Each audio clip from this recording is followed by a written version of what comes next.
Bonjour à toutes et à tous et bienvenue au cœur de l'Alberta, là où les murs parlent et racontent une histoire. Aujourd'hui, je me trouve à Morinville, devant cette murale qui retrace les origines et la fondation de la communauté. Un lieu symbolique pour débuter ce voyage sur les routes bilingues de la province. Et ce n'est que le début, car je me dirige ensuite vers Locale, la capitale mondiale des murales francophones. De l'histoire ferroviaire de Camrose aux saveurs artisanales de la région, nous partirons vers le nord, l'est et l'ouest à la rencontre de celles et ceux qui font vivre la culture francophone et anglophone ici en Alberta. Alors préparez-vous, on prend la route pour une aventure humaine et sauvage hors du commun.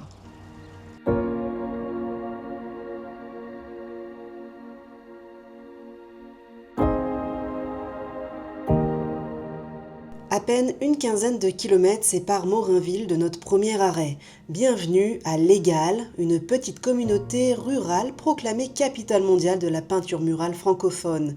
Ici, l'art urbain sert de livre d'histoire à ciel ouvert. Sur ces murs colorés qui contrastent avec le blanc de l'hiver, c'est le courage, les épreuves et la fierté des familles pionnières d'ici qui se racontent. Un patrimoine visuel unique que protègent précieusement les habitants de la région. On représente un peu l'histoire du Canada. Pourquoi est-ce que le Canada est bilingue? Aussi, un peu les défis qu'ont fait face les francophones en Alberta et aussi dans notre communauté pour être capable de maintenir le français. Alors, on présente ce côté-là.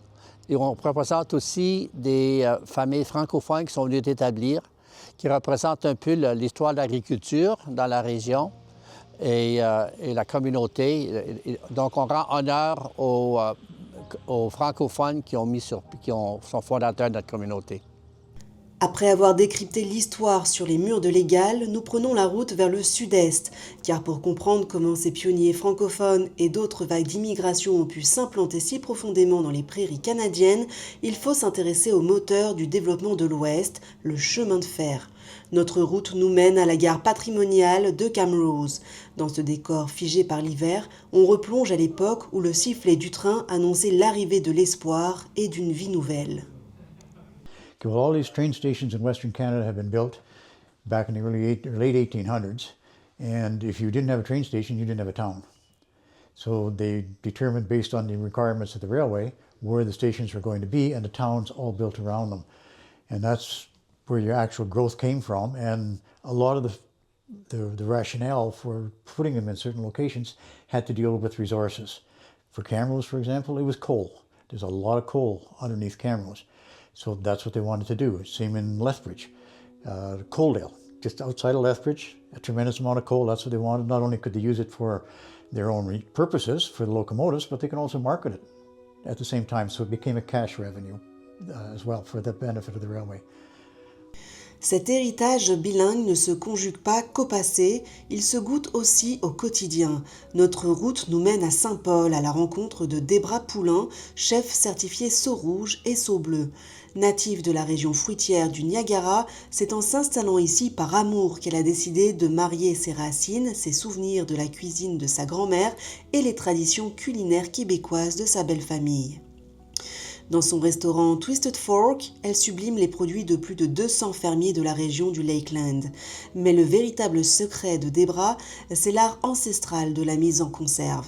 Véritable économusée, le seul de la province dédié aux confitures, sauces et marinades, sa cuisine transforme le terroir albertain en trésor d'hiver.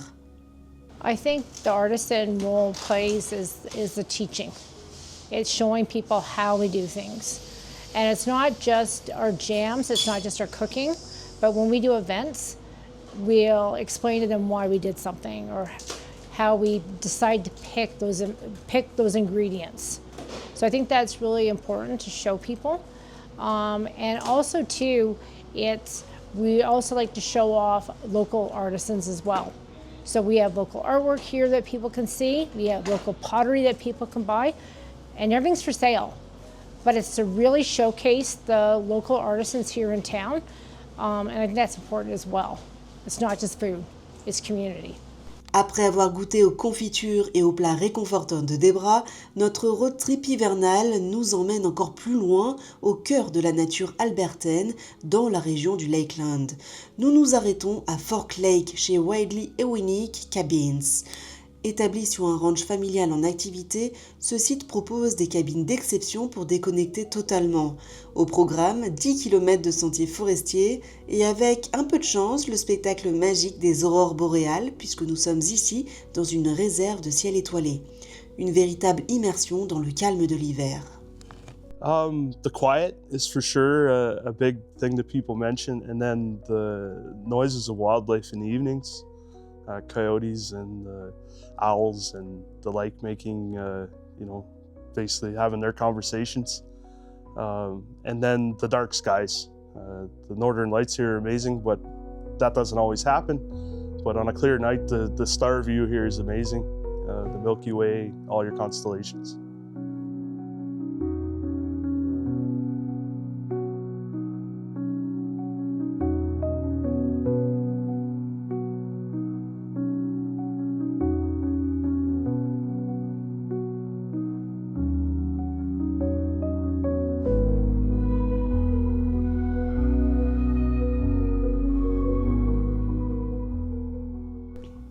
Après cette déconnexion totale en pleine forêt, notre route bilingue nous mène vers un savoir-faire rare qui capture la lumière. Bienvenue chez Healing à la source, le tout premier économusée du vitrail en Alberta. Dans cet atelier francophone, la tradition du verre d'art prend une dimension magique. L'artisane y perpétue des techniques ancestrales, coupant et assemblant le verre pour créer des pièces uniques qui jouent avec les reflets de l'hiver. Une immersion fascinante dans un métier d'art d'exception. Écoute, chaque morceau que j'ai fait a une histoire en arrière de tout ça, là. Soit que c'est quelqu'un qui me l'a demandé, soit que ça me rappelle quelque chose, soit que je tombais en amour avec le patron en tant que tel. Est-ce que j'en ai un préféré? Je te dirais les roses avec le colibri, c'est ce qui me touche au cœur parce que je l'ai fait en l'honneur de mon mari. Mais en tant que tel, je veux dire, à toutes les fois que j'en regarde un, oui, je me souviens. Je me souviens de cette histoire-là. Ou, OK, je me souviens qui me l'a demandé. Alors, chacun a ses petites particularités. Hein.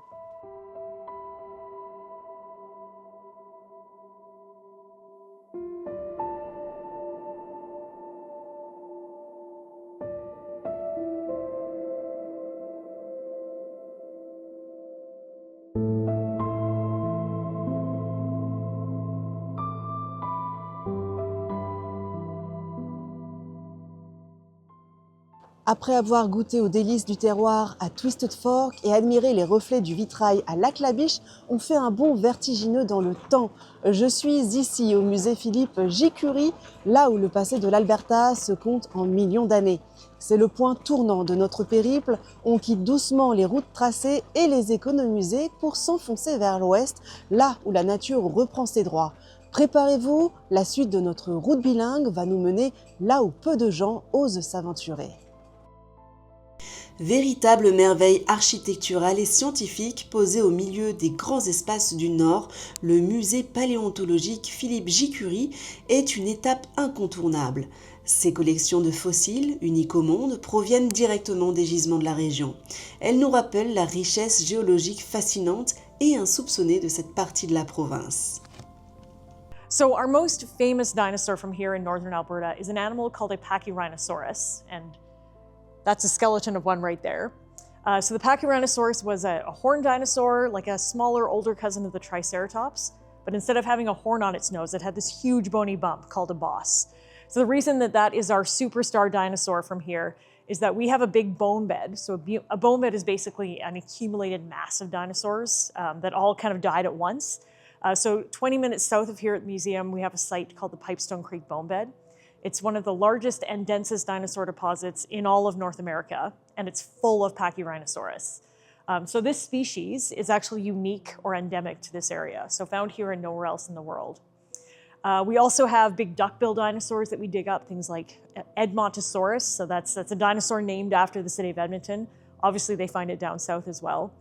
And we do also have things like tyrannosaurs. So not T-Rex. Our rocks are a little too old to have T-Rex, but we have a similar dinosaur called an Albertosaurus. So we have a big tyrannosaur, and we also have some of those little feathered dinosaurs as well. We had lots of dinosaurs, a big variety and diversity of dinosaurs that were living here in the Cretaceous period. À quelques minutes de là, nous changeons d'époque pour revenir à une échelle plus humaine, mais tout aussi sauvage. Le musée de Grande Prairie nous permet de reconnecter avec l'histoire plus récente de la région. C'est l'histoire des trappeurs, des premiers colons francophones et anglophones, et des communautés qui ont dû s'adapter et apprivoiser ce territoire rigoureux. The gallery covers a wide range of subjects, not just pioneer history like you see in many museums. We also look at the indigenous history of the area, the paleontology, because we have a lot of rich dinosaur finds and fossils in this area, not only fossils, but dinosaur trackways. And we also have archaeology as well, because this area was already populated about 10,000 years ago. The first indigenous people in this area were the Beaver, followed by the Cree, and then the pioneers came around the late 1700s, early 1800s, but the area wasn't officially open till settlement till 1911. And that's quite late for Canada. In fact, this is the last area of Canada that was open for settlement. Pour clore notre voyage de la manière la plus authentique et profonde possible, nous quittons les vitrines des musées pour vivre l'histoire de l'intérieur. Nous reprenons la route vers les contreforts des Rocheuses, là où la forêt boréale garde ses secrets. Chez Painted Warriors, les perspectives changent. Ici, les traditions de chasse, de cueillette et de connexion spirituelle avec la nature des peuples autochtones se transmettent de génération en génération. Une invitation à écouter la sagesse de la terre. Company Painted Warriors was started in a little bit earlier than 2012. It was something that evolved into a company. And what we noticed was people were losing their connection to the land. And, you know, whether you're Indigenous or not, all of us at one point in our lives had a hunter or gatherer who was very connected to the land. And we thought it was really important to preserve these skills. That's where the name Painted Warriors arrived from. It was putting all those together to become a warrior, because lots of times people think a warrior is just somebody who goes to battle and that's all, but actually in our culture, a warrior is somebody that is a provider, a leader, a mentor, is a good husband, is a good gatherer, as well as a hunter and a good horseman, and somebody is just all around handy at all those things. And to me, that is the Painted Warrior.